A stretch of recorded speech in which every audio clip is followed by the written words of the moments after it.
Okay, so in this video, I'm going to go over this the lecture content that I called or titled "Basic Concepts of Substance and Non-Substance Related Disorders," and so this all corresponds with the first several pages of the substance-related addictive disorders section in your DSM. So, um, so it, one of the things to understand about substance of addiction um, and how a substance can create addiction versus a substance that was not likely to, or at least much less likely to create an addiction, is the production of the DSM's words, intense activation of the reward system, such that normal activities may be neglected. And we'll see this as a basic a basic tenet of how we defined addiction, in that the reward system is activated in a way that prompts people to engage in other activity, to engage in the use activity instead of normal activities. And normal activities, to me, can include and where we get into like how we define need for treatment in addition to diagnosis of a use disorder, is that normal activities are also will also include or can include very important productive activities such as a job, caring for a child, um, even performing important professional roles as a healthcare provider, for example. So, in fact, they may get into um, the reward system behaviors, the behaviors to continue to get that reward system activation may become so intense that people do those in lieu of um, activities that are connected to their very survival, such as even basic self-care, eating and bathing, and basic ADL stuff. Um, so that's just a little bit more about that first line there. In terms of the neurobiological roots, and substance use disorders can be seen in their behaviors long before the onset. Um, I included that because I think it's true. A couple things I'll add to it. Um, One is that there are certainly things, conditions that can set in early, like a depressive disorder that can, some depressive disorders can set very early on in a person's life, as can some anxiety disorders. So those things may put someone at a high risk in and of themselves, people more likely to self-medicate. Trauma or what we define as ACEs, or adverse childhood events, can put a person at higher risk to develop a substance use disorder. Maybe not so much from a genetic predisposition to it, but a higher likelihood of searching for psychological pain relief. So, or both for sure. The other thing about family history can be uh, very strong in substance use disorders and substance related, any addictive disorders, but sticking to substance related for the moment. The thing I'll add about that is that I'm surprised that the DSM didn't really call this out specifically, is that that family history and the hereditability of an addictive disorder or substance related addictive disorder can be twofold, in a way that other conditions, perhaps like some forms of cancer that tend to have strong heredity, where that strong heredity is mostly in the um, genetic sense and genomic sense, where in use disorders, if family members have it, close family members have it, like parents, and they're in the throes, meaning of use and relapse, even with long pockets of recovery, there can be a behavioral impact to the young person who is being brought up in a household where um, problematic substance use is occurring, even if it's not a diagnosable use disorder, and that can put someone at higher risk. So, and someone can have both. There can be a genetic and genomic predisposition, and there can be a behavioral predisposition from observing use behavior in their home. The other thing I'll add about that is there's a book, and I went to look for it on my bookshelf, and I realized that I had gotten this book from the library, so I don't have it up there. So I'll show you an image of the cover. So this is a book written by Matthew Perry, who was an actor, best known for his role on the Friends TV show.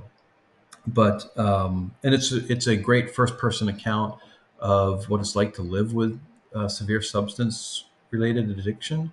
Um, Certainly, it's acknowledged and understood that he was a person who had a lot of privilege, a lot of access to resources that most people don't have.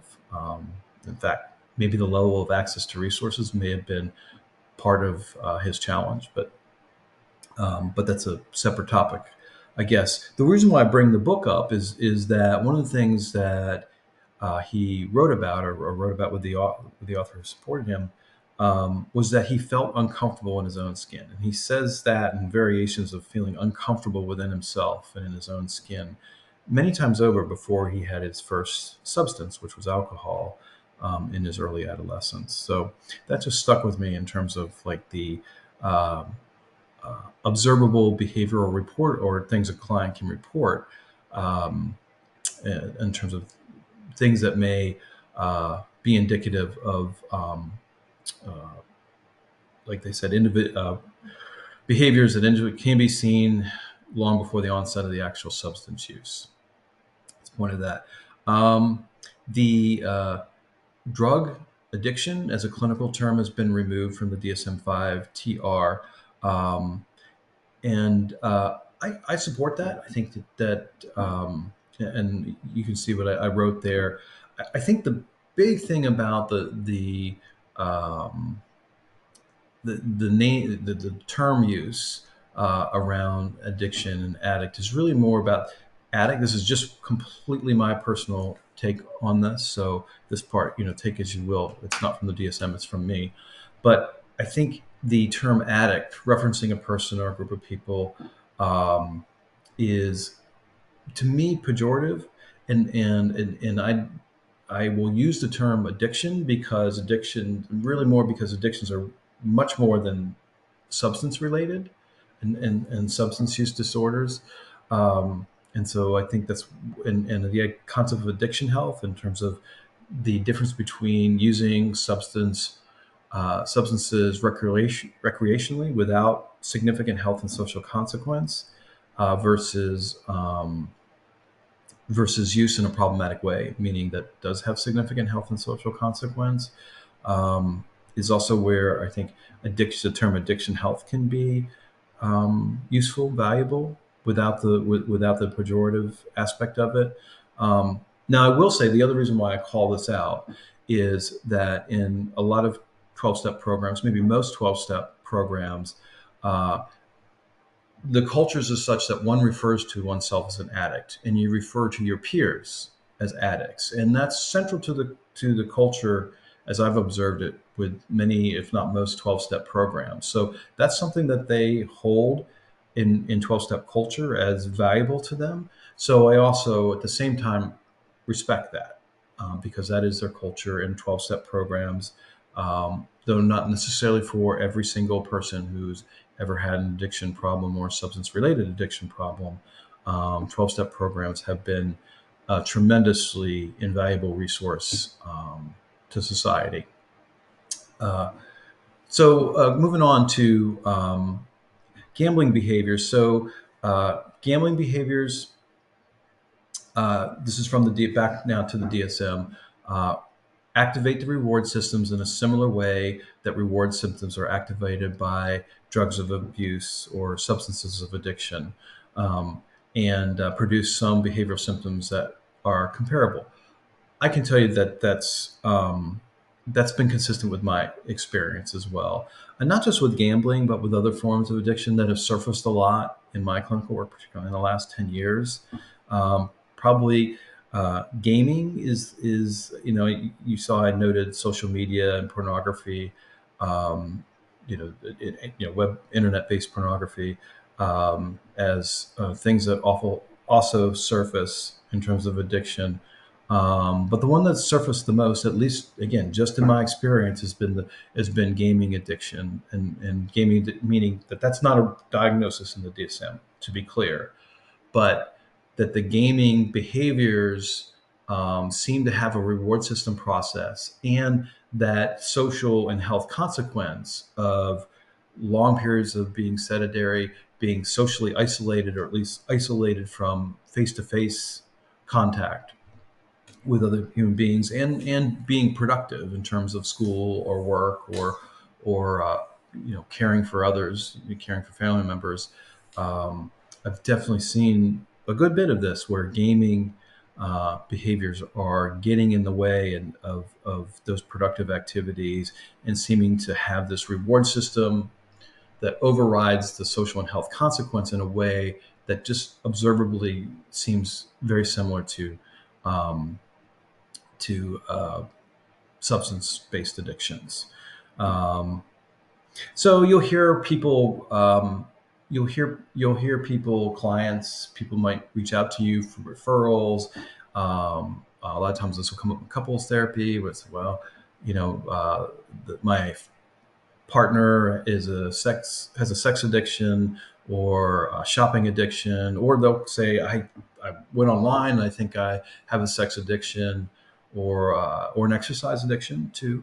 Um, these are not included in the DSM, and that's important because people will read stuff online that will give them the impression, either intentionally or not, um, that these are actual diagnoses, and to date, they're not. So that doesn't mean we can't help people with them. And I think having this basic understanding of how sort of the basic tenets of addiction in some of the in the content that we're doing here gives you a framework to help if someone comes to you and says, I think I have a sex addiction, or an exercise addiction, or a shopping addiction, that you can look at some of the parameters of how we define addiction in the DSM as a way to, one, help them assess if they do have a problem, and if they can benefit from help. And you can then be able to provide some help, even though you don't have a diagnosis for it.